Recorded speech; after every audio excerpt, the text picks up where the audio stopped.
얼마 전에 했던 강연 영상을 하나 소개해 드리려고 합니다.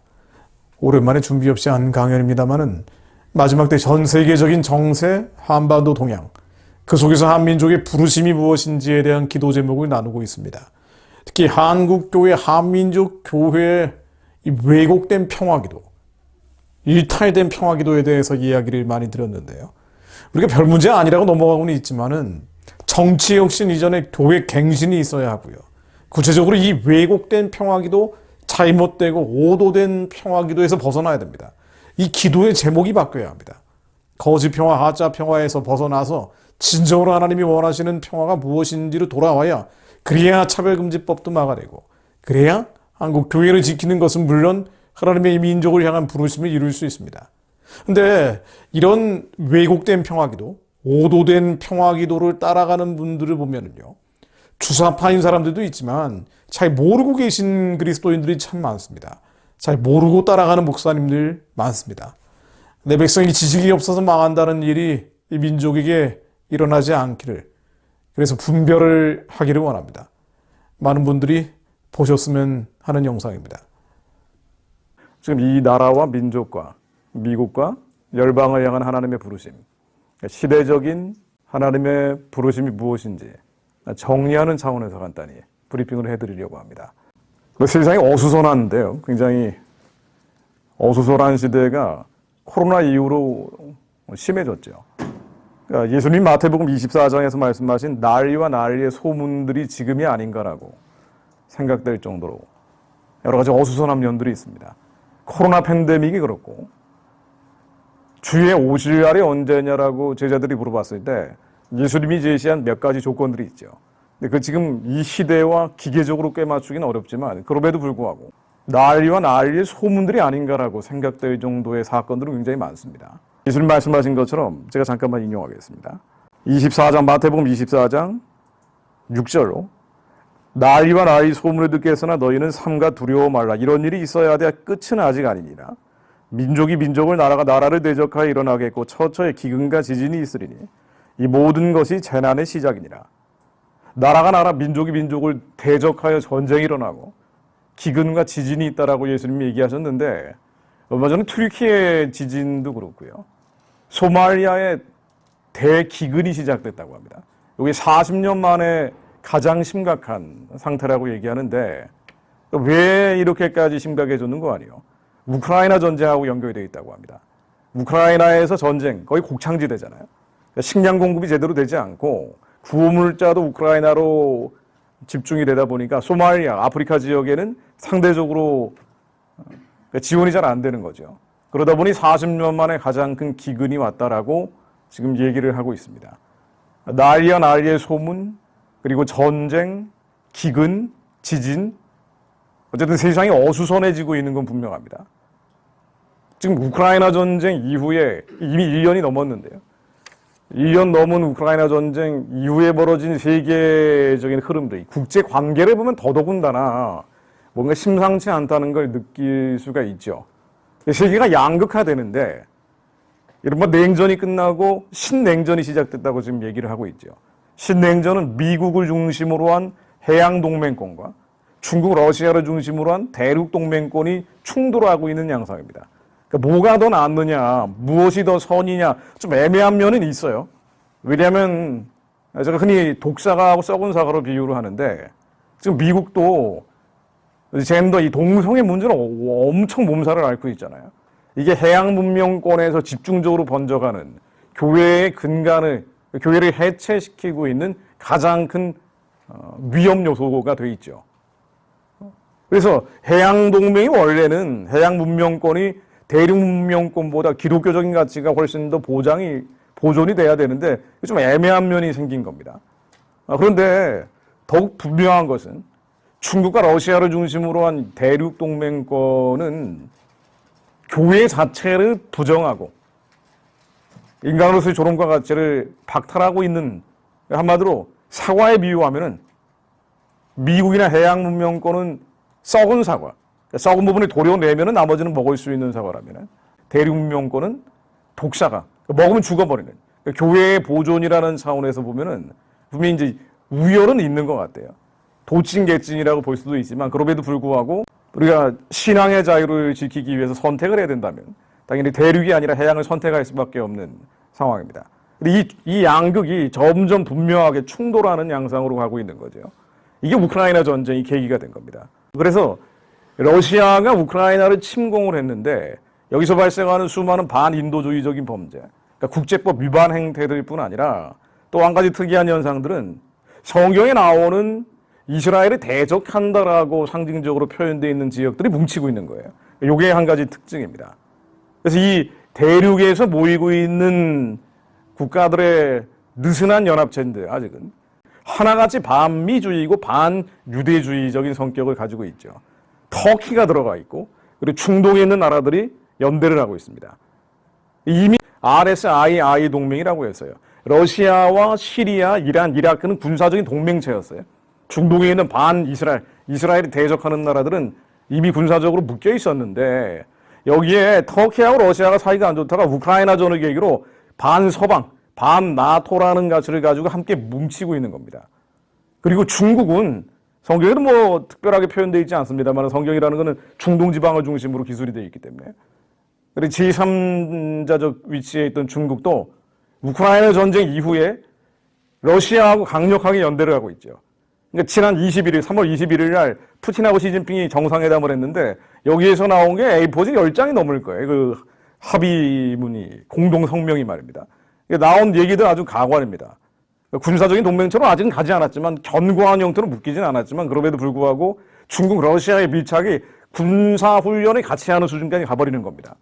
그리고 반미, 반이스라엘이에요. 이들의 공통적인 키워드는 말이죠.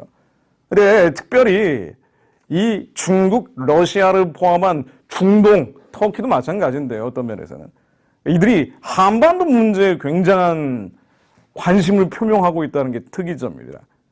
그러니까 이 양극화되는 시대에 미국이나 서방 세계와 또 여기에 대치되는 중국, 러시아를 중심으로 한 대륙 세계가 충돌하고 있는 신냉전이라 불리는 이 시대에 어수선한 때 한반도 문제가 아주 민감한 뜨거운 감자처럼 부각되고 있다는 게 또 다른 특이점입니다. 이 반미, 반이스라엘 연합체가 가지고 있는 특징이죠. 그래서 미국이나 서방 나라들, 뭐 여러 가지 시줄 날줄로 동맹들이 엮여 있는데, 뭐 기존의 나토 동맹도 그렇고요. 쿼드라 그러죠.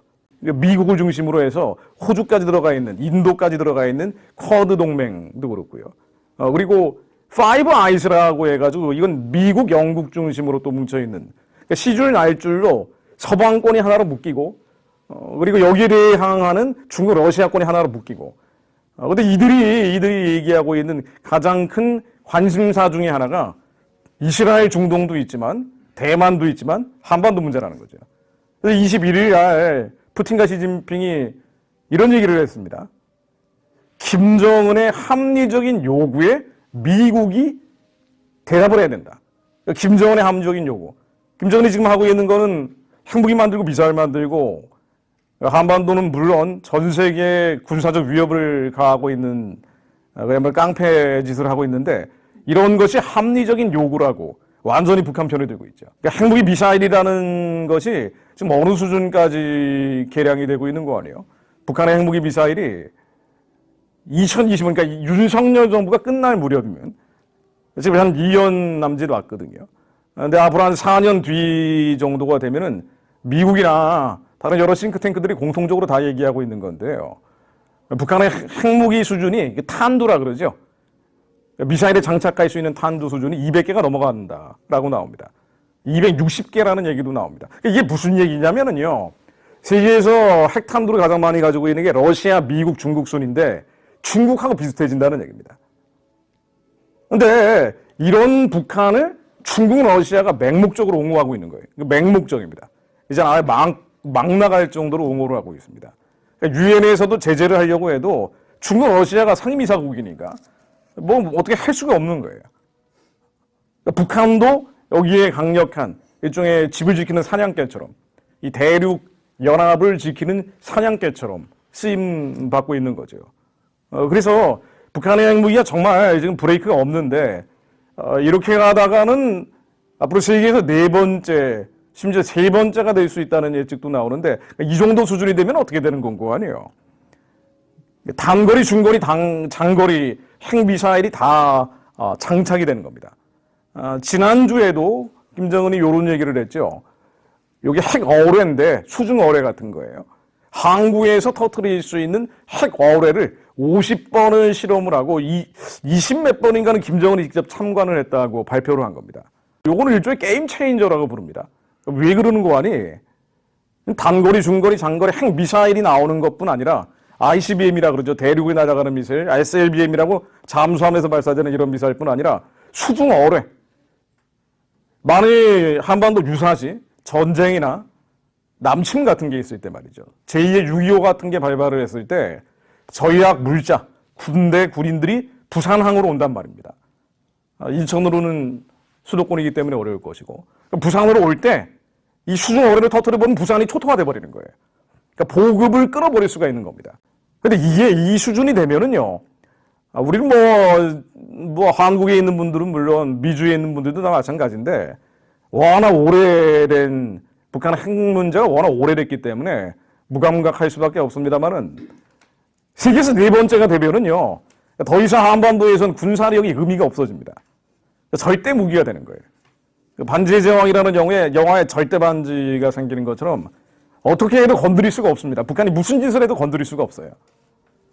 게다가 이제 장거리 ICBM이 완성됐다 그러죠. 북한은 주장하는데 실제로 실효성이 있느냐 없느냐는 논쟁거리입니다만은 윤석열 정부가 끝날 무렵이면 실제로 완성이 될 테니까 세계 네 번째 수준이 된다는 거는 탄두가 260개가 된다는 건 말입니다. 이렇게 되면은 미국이 한반도 문제에 개입할 수가 없습니다. 그러니까 주한 미군이 종이 호랑이가 됩니다. 한미 동맹은 휴지 조각이 되고 맙니다. 그러니까 무슨 얘기냐? 주한 미군과 한미 동맹이 있어도요. 북한이 남침이나 도발을 할 때 유사시 개입을 해야 되거든요. 그래서 미군이 있는 겁니다. 그래서 동맹이 있는 건데 북한의 핵 미사일이 장거리 탄도 미사일, 탄도가 이렇게 날아가는 거 아니에요? 장거리로 날아가는 미사일이 예를 들면 시애틀에 떨어질 수 있게 되는 겁니다. 워싱턴 DC에 떨어질 수 있는 거예요. LA에 떨어질 수 있는 겁니다. 이 수준이 되면은 북한이 남침이나 도발을 할 때 주한 미군이 개입을 하고 한미 동맹이 작동을 해야 되는데 미국이 한 방 맞을 수 있는 거예요. 그럼 어떻게 미국이 여기에 들어가냐 말이죠. 그다음 또 한 가지가 세계에서 네 번째 탄두가 이렇게 많아지면은요. 이격 능력이라 그래서 두 번째 칠 수 있는 능력이 생깁니다. 북한이 한국을 남침하고 도발을 했을 때 미국이 칠함대를 동원해가지고 전시중원병력이라 그러죠. 전쟁이 터지면은 증원할 수 있는 병력, 76만 병력이 한반도에 진입을 해서 북한을 초토화시켜버린다 그래도요. 그래도 북한이 한 방 맞아도 다시 미국을 때릴 수 있는 능력이 있습니다. 잠수함에서 발사되는 SLBM, 수중 핵 어뢰, ICBM도 이동식 발사대라 그래가지고 이게 어디에 숨어 있는지 모른단 말이죠. 너무 많아져 버리면 통제가 불가능해지는 겁니다. 그러면은 미국이 어떻게 한국을 지키기 위해서 주한 미군을 한미 동맹을 작동시킬 수 있겠냐 말이에요. 타협을 해야 됩니다. 협상을 해야 돼요. 이 정도로 핵 능력이 개량이 돼 버리면은 그때부터는 핵 군축 협상이라는 것으로 진행된다 그러죠. 지금까지는 핵 폐기였거든요. 북한의 핵무기는 무조건 없어져야 된다였어요. 왜냐하면은 경찰이 총을 가지고 있는 건 괜찮지만 깡패가 총을 가지고 있는 건 안 되는 거거든요. 통제가 안 되는 북한이 핵을 가지고 있는 건 안 되기 때문에 핵을 무조건 없애라는 겁니다. 그런데 아예 임계치를 넘어가 버리면은 마지노선을 넘어가 버리면은요. 그 다음부터는 미국이 한 방 맞을 수 있으니까 어떤 미국 대통령이 한국에 있는 5천만 한국 사람들 지키겠다고 시애틀에 핵미사일 맞는 거를 그대로 용인하냐 말이에요. 그거는 용인할 수가 없죠. 그러니까 무조건 협상을 해야 됩니다. 북한하고 협상을 해야 됩니다. 이게 이제 게임 체인지가 됐다고 얘기하죠. 이거 막아야 되는데 막을 수 있는 브레이크가 없는 거예요. 그나마 핵을 저 정도로 가지고 있다면은 국제정치학에서 가장 기본적인 공식이 핵은 핵으로 막는다는 겁니다. 그러니까 한국도 핵을 갖는 수밖에 없어요, 사실은. 정치적으로 보면은. 그래, 한국이 핵무장이라든가 아니면은 한국이 핵무장을 안 한다 그래도 미국에서 핵무기를 들여온다든가 전술 핵무기라 그러죠. 들어온다든가. 그러니까 뭔가 다른 대안을 마련해야 되는데 이게 여론의 지지를 받지 못하고 있기 때문에 아직 국민들이 인식을 못하는 거예요. 미디어도 그렇고 워낙 좌편향, 여전히 좌편향돼 있기 때문에 이런 얘기들이 퍼져나가지는 못하고, 그러다 보니까 뭐 대통령이, 윤석열 대통령이 한두 마디 한다고 해도 전혀 작동이 되지 않는, 전혀 설득력을 갖지 못하는 상황이 되어 있는 겁니다. 뭐 여당 안에서도, 국민의힘 안에서도 이런 얘기들이 뭐 간헐적으로 나오는 수준에 불과하기 때문에, 그러면은 북한과 협상을 할 국면으로 넘어가는 거예요. 이제 앞으로 한 4년, 5년 지나가면 말이죠.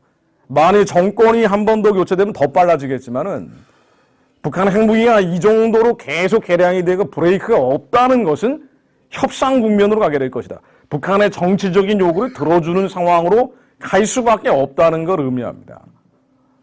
그러면 북한의 정치적인 요구가 뭐냐는 거예요. 북한의 요구가 뭐냐? 중국과 러시아, 이 대륙 연합체도 북한의 요구를 들어주라는 거거든요. 이들의 요구는 함정이기 때문에 들어주라는 겁니다. 그럼 뭐를 들어주라고 나오는 거 아니? 북한의 요구사항. 굉장히 단순하고 명료합니다. 뭐 잘 아시는 것처럼 한미동맹 해체하는 거죠. 주한미군 철수하는 겁니다. 70년 넘게 80년 가까이 주장해왔던 거죠. 북한의 요구사항은 한미동맹만 해체되고 주한미군만 철수하면 뭐든지 할 수 있다라고 보는 거겠죠. 근데 당장 한미동맹 해체하고 주한미군 철수하라 그러면 미국도 안 들어줄 거 아니에요. 그래서 북한이 계속 주장해온 또 다른 꼼수가 종전선언 평화협정 같은 겁니다. 그러니까 이 요구를 들어주는 상황으로 가야 되는 거예요. 안 그러면 어떻게 되냐면요, 이런 식으로 진행이 됩니다. 요 얘기는, 이건 시나리오 같은 건데요. 예전에 이석기라고 그 한국에서 내란 선동죄로 감옥 갔다가 7년 살다 나온 사람 있죠. 통합진보당의 국회의원 말입니다. 이석기라는 사람이 자기 조직원들 모아놓고 밤마다 모여가지고 했던 얘기가 이런 시나리오를 얘기한 거예요. 앞으로 북한의 핵무기가 더 개량이 되고 완성 단계가 되면은 6.25 같은 전면전은 없을 것이다. 이런 식으로 진행된다고 하면서 제시한 시나리오가 국지전과 비정규전이었습니다. 그러니까 뒤에 핵무기를, 절대 무기를 쭈루루 깔아놓고 국지전, 비정규전, 작은 규모의 전쟁들을 일으켜 나간다는 거예요. 이석기가 제시한, 조직원들에게 제시한 시나리오가 말이죠. 그 작은 전쟁들을 계속 일으켜 나가면은 우리는 후방 교란을 해야 된다. 그래서 북한의 정치적인 요구를 들어주게 해야 된다. 이게 바로 주한미군 철수, 한미동맹 해체입니다. 그러니까 한국은 경제 규모가 이미 세계 10위권이고 어마어마한 나라가 되어 있기 때문에 북한이 만일 비정규전이나 국지전을 일으키고 북한 세력이, 북한에 동조하는 세력들이 친북, 종북이라 그러죠. 그러니까 주사파들이 후방에서 교란을 하기 시작하면은요, 한국은 경제가 워낙 크기 때문에 버틸 수가 없어요. 외자가 빠져나가고 외국 자본이 빠져나가고 10대 기업의 외국 자본이 한 40%나 들어와 있거든요. 그럼 주가가 폭락을 하고 경제가 휘청휘청 되는 겁니다. 북한이 얌전히 있어줘야 되는데, 근데 이게 비정규전 국지전 형태로 계속 도발을 일으키게 되면은 한국은 경제가 버틸 수가 없는 거예요. 그래서 주한미군이나 한미동맹이 아예 이런 걸 못하도록 북한을 억制하고 있는 거거든요. 찍어 누르고 있는 거예요. 근데 핵무기가 너무 많아져 버리면, 그럼 이 핵무기 믿고 장난을 칠 때 미국도 어떻게 할 수 없다는 거예요. 그럼 북한의 요구를 들어주는 협상 국면으로 갈 수밖에 없다는 겁니다. 그러니까 김정은은 왜 이렇게 핵무기를 많이 만드느냐, 왜 이렇게 미사일을 계속 발사하느냐, 작년에 미사일 발사한 비용만 2조 원이 넘는다는 거 아니에요. 주민의 43%가 굶주리고 있다 그러는데 미사일 발사하는데 2조 원을 넘게 썼다는 거예요. 여전히 정치범 수용 소요는 23만 명이나 갇혀 있고, 추방지역이나 접경지역 산간 오지에는 적대계층이라고 그러죠. 북한의 핵심 계층, 동요계층, 적대계층 3계층이 있는데 이 적대계층들, 예전에 고려시대, 조선시대로 따지면 향소 부곡 같은 사람들이 말입니다. 천민들이 살고 있던데, 이런 사람들이 주민의 30% 정도 되는데 이 사람들은 완전히 버려진 사람들이에요. 이 사람들은 계속 지금도 굶어 죽는다고 합니다. 그런데도 불구하고 자유를 주는 것도 아니고, 농사지을 자유를 주는 것도 아니고, 거래할 자유를 주는 것도 아니고, 이동할 자유를 주는 것도 아니고, 모든 자유를 박탈하고 배급을 한다고 하면서 실제로는 이 적대계층에게는 배급을 안 하는 거예요. 그 죽는 겁니다. 그리고 이 돈을 미사일 발사하는데 작년에 1조 원 넘게 썼다는 거예요. 근데 왜 이렇게 미사일을 발사하고 왜 이렇게 핵을 개발을 하느냐? 이렇게 하면은 6.25 같은 전면전을 일으키겠다는 건 아니죠. 그러면은 어차피 자기들도 끝난다는 걸 알기 때문에. 이 핵을 병풍처럼 뒤에 쭈루룩 깔아놓고 작은 규모의 전쟁을 이렇게 나가겠다는 거예요. 천안함 폭침이나 연평도 포격처럼 말이죠. 이 국지전이나 비정규전입니다. 남한의 주사파들도 똑같이 얘기하는 거예요. 제2의 6.25는 안 발생할 것이다라고 주장을 합니다. 뭐 근데 작은 규모의 전쟁이 큰 전쟁들 될 수 있으니까 이들의 예측이 맞는다고 볼 수는 없지만 어쨌든 이들은 이렇게 주장을 합니다. 그래서 뭘 하겠다는 거냐? 미국과 협상을 하겠다는 거예요. 이 협상을 해서 뭐 하겠다는 거냐? 주한미군을 철수시키고 한미동맹을 해체하겠다는 겁니다. 그러면 이 다음에는 적과 통일할 수 있기 때문에. 근데 주한미군 철수하고 한미동맹 해체하는 거는 이게 이제 당장 남한 사람들도 그렇고 국민들이 반대할 것이고 불안해하니까 미국이 일단 반대할 것이기 때문에 이게 안 된단 말이에요. 그래서 만든 카드가 종전선언 평화협정이란 말이죠. 근데 종전선언 평화협정을 맺게 되면은 이 종전선언 평화협정이 뭐 잘 아시겠지만 간단히만 말씀드리면은요. 6.25 전쟁이 아직 안 끝났잖아요. 공식적으로 정전 상태 아닙니까? 이 정전 상태인데 정전 중인 6.25를 끝났다, 종전했다고 선언하는 겁니다. 그러면 어떤 일이 벌어지는 거 아니? 6.25 사변으로 인해서 유엔군 사령부라는 게 있거든요. 아직 전쟁이 안 끝났기 때문에. 유엔군 사령부가 왜 중요하냐면요. 주한미군과 한미동맹이 있어도 북한이 도발을 하면 즉각적으로 끼어들어가기는 어려워요. 근데 유엔 사령부가 있으면 여기 주축이 미국 아닙니까? 북한이 DMZ에서 총만 한 방 쏴도요. 너희들 정전협정 위반했어 하면서 유엔 사령부 이름으로 끼어든단 말이에요.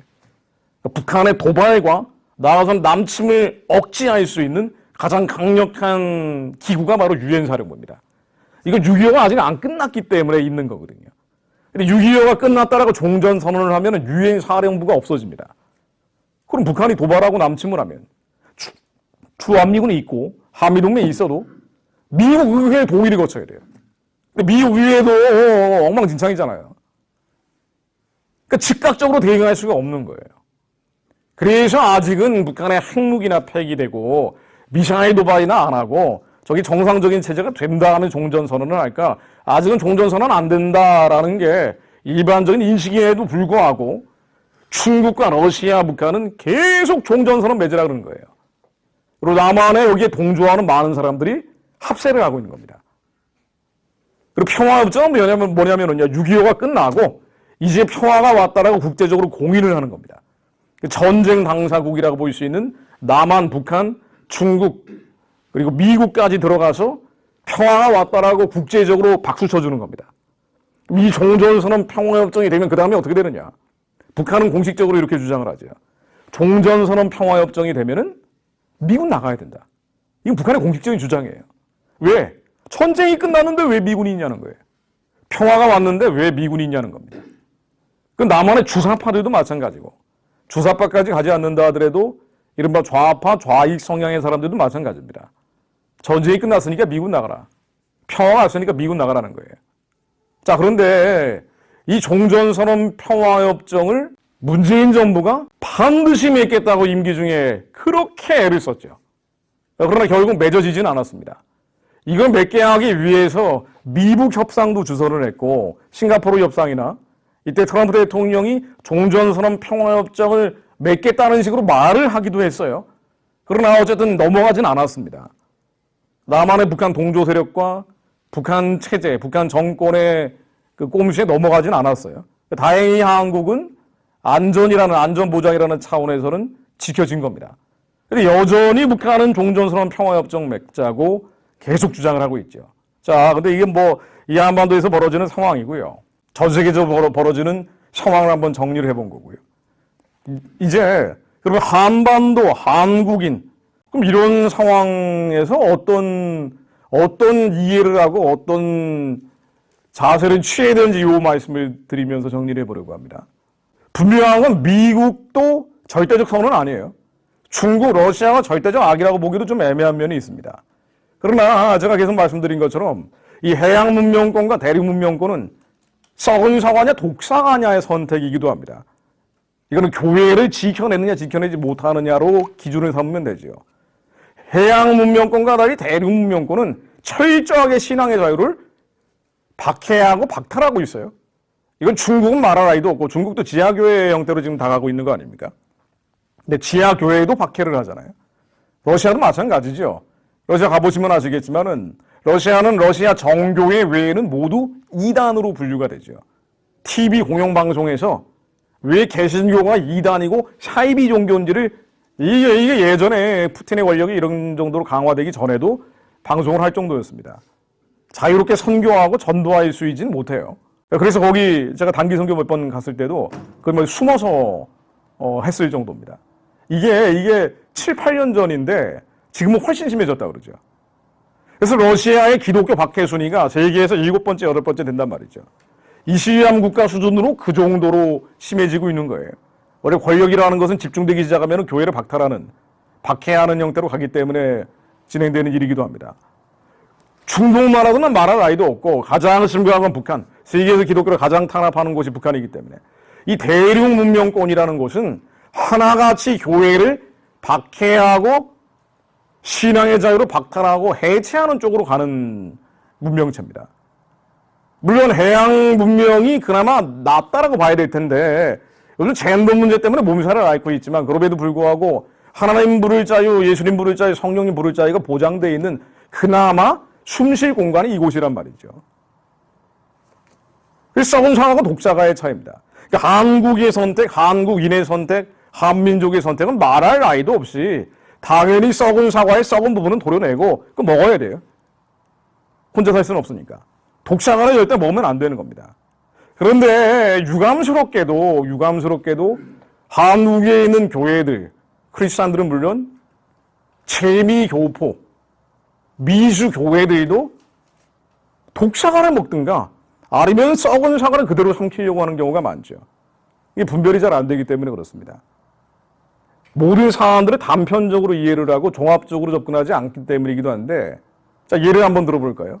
얼마 전에 한국의 장로교 중 가장 큰 교단이 예장통합 아닙니까?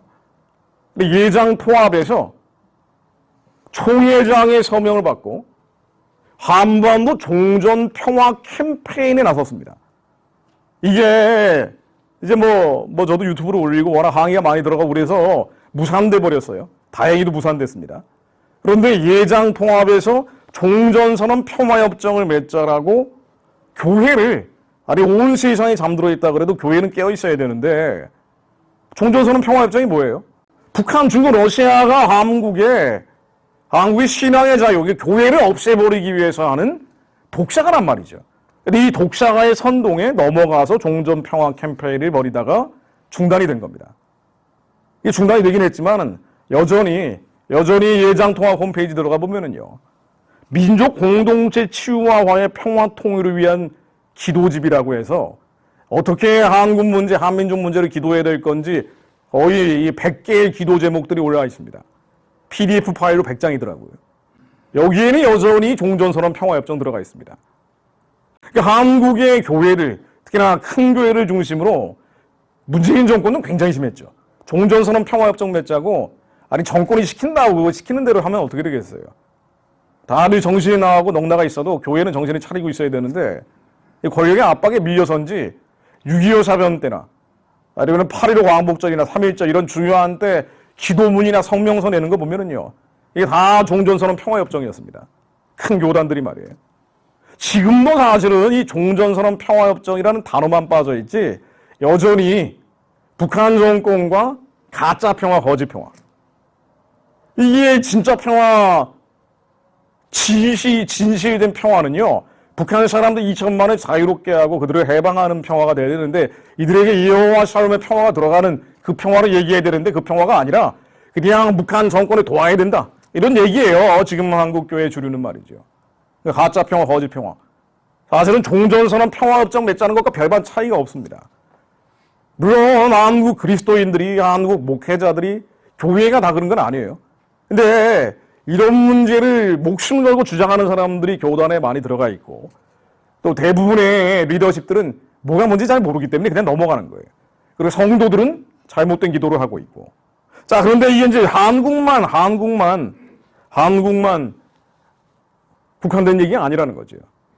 미주는 훨씬 심합니다. 강연 내용이 좀 긴데다가 뒷부분은 구체적인 교회나 구체적인 단체, 이름들이 많이 거명되어 있어서요. 일단 앞부분만 영상을 올려드립니다. 또 예장 통합의 100가지 기도의 제목들, 여기에 대해서는 좀 더 자세한 영상을 올려드릴 겁니다. 이 기도의 제목이 바뀌어야 됩니다. 올바른 평화, 진정한 평화, 하나님께서 기뻐하시는 평화가 무엇인지 좀 더 묵상할 수 있는 기회가 되기를 바랍니다. 북한의 체제 문제, 저 우상숭배의 체제라는 본질을 비껴가서는 결코 하나님께서 원하시는 민족을 향한 부르심을 이룰 수 없습니다.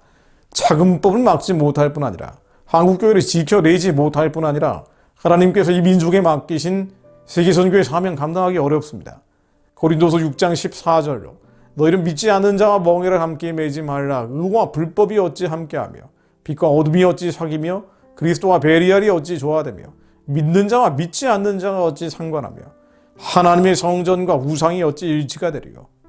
하나님의 성전과 우상이 어찌 일치가 되리요. 우리는 살아계신 하나님의 성전이라 이와 같이 하나님께서 이르시되 내가 그들 가운데 거하며 두루 행하여 나는 그들의 하나님이 되고 그들은 나의 백성이 되리라. 하나님의 성전과 기빌성 우상체제가 일치가 될 수 없음을 한국교회, 한민족교회가 깨닫게 하옵소서. 기빌성 김정일, 김정은을 신으로 만들어 놓고 김정은이 모든 영광을 독차지하겠다고 하는 기빌성 태양신 신정체제가 예수 그리스도 이름으로 하루속히 무너지게 하시고 한국교회, 한민족교회가 분별하여 우상숭배 체제, 바알의 제단, 아세라의 목상이 예수 이름으로 무너질 수 있도록 기도하게 하옵소서. 사람에 대한 미움, 증오, 분노로 하는 것이 아니라 2천만 백성들에 대한 사랑과 연민과 긍휼의 마음으로 기도한다는 것을 깨닫게 하옵소서. 저들을 해방하고 구원하게 하시며 살려낸 자들과 함께 땅끝까지 복음 전하며 살려내는 민족교회 될 수 있도록 그렇게 예수님 오실 길을 다시 오실 길을 예비하는 저희들이 되게 하옵소서. 예수 그리스도 이름으로 기도드립니다. 아멘.